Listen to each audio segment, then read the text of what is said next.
Alright, hey, welcome back to our channel here at Hobbytown in Clinton, New York. We're going to show you our build review of this wooden laser cut excavator. This was definitely a very in-depth build. Even though all the pieces are laser cut, as you can see here, you need that X-Acto blade to get in there and break the pieces away because it's a layered type of wood. And if you don't cut the pieces to break them out of there, you're going to end up splitting the wood. So you really need to pay attention and take your time. And within the kit, they give you some sandpaper, and I recommend some sanding sponges potentially to make the job a little bit easier for sanding down some of the edges of the pieces, as well as the nubs that line in to lock things together. You occasionally have to sand them down.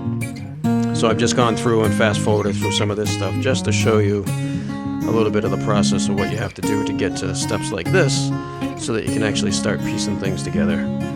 Everything is a press fit, so you have to be gentle but firm at the same time. This is basically step 1 and 2 of the main boom. That's where the bucket is going to attach, which you'll see here. There's the two main booms with the bucket assembled. Instructions, keynote instructions in box art says that this thing is for 8 and up. So unless we have a very advanced 8-year-old as far as modeling goes, this is not for an 8-year-old. I'd say this is definitely an intermediate to moderate level modeler to be able to assemble this properly without having too many broken pieces. So you see there we got the full arm construction assembled and the top portion of the main body with one side panel to the interior. And in our next coming shot you'll see the interior starting to be assembled.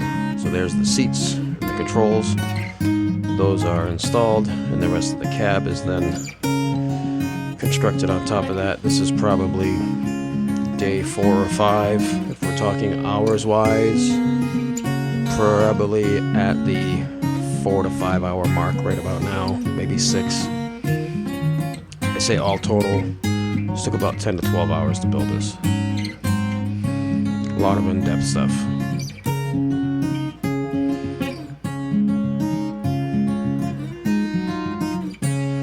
So there we have the main cab completed, the engine bay in the back completed, and then we get to work it on the tracks. The tracks are a whole lot of little tiny pieces. You have to assemble the tracks.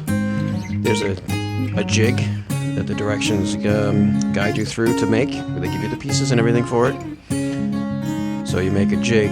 You can see the jig right there in the top left corner near that number 7. That's a jig that you have to make.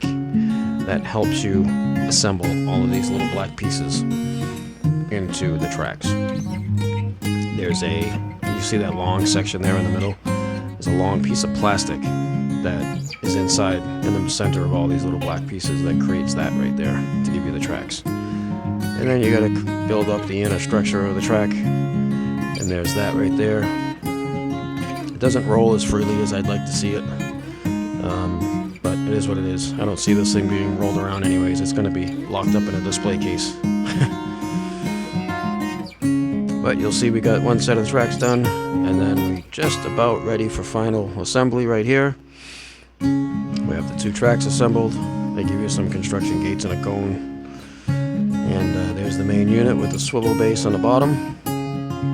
And this is where you got to use a little bit of pressure and force, but you got to be gentle at the same time. So you'll see I ended up taking it apart.